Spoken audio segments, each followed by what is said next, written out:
नए युग में रिनेगन इतनी कमजोर क्यों हो गई? सबसे पहले इसकी क्षमता कमजोर हो गई।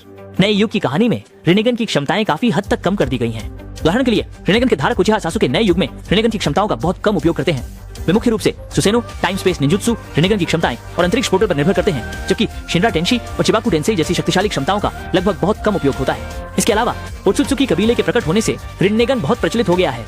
उदाहरण के लिए ओत्सुत्सुकी कबीले के मोमोशिकी और किनशिकी ओत्सुत्सुकी की उपस्थिति। केवल 2 लाल रंग के 6 टोमाओ रिनेगन नहीं, बल्कि बहुत शक्तिशाली सुनहरे रंग का रिनेगन भी है। रिनेगन वास्तव में एक बहुत ही दुर्लभ शक्ति होनी चाहिए, लेकिन लगभग सभी ओत्सुत्सुकी सदस्य इसे प्राप्त कर चुके हैं। इस तरह के व्यापक उपयोग के कारण रिनेगन की दुर्लभता और शक्तिशाली क्षमता कम हो गई है, और इसलिए रिनेगन अब उतना आकर्षक नहीं रहा। और फिर नई जादू विद्या का उदय हुआ। नई सदी की कहानी में मिरर आई और ब्लैक आई जैसी नई जादू विद्या ने धीरे धीरे मुख्य धारा में जगह बना ली। मिरर आई मुख्य पात्र बोरुतो की आंख होने के नाते अत्यंत शक्तिशाली है और अभी भी इसमें बहुत कुछ खोजा जाना बाकी है, जबकि ब्लैक आई ने पूरे एनीमे के लड़ाई की शक्ति को सीधे ढा दिया। ब्लैक आई एक प्रकार का दिव्य जादू है जो शॉ मिंग टाइगुन और दाहेतैन नामक 2 शक्तियों का उपयोग कर सकता है। विशेष रूप से शॉ मिंग टाइगुन लगभग किसी भी चीज को छोटा कर सकता है। इसे केवल देखने से सक्रिय किया जा सकता है।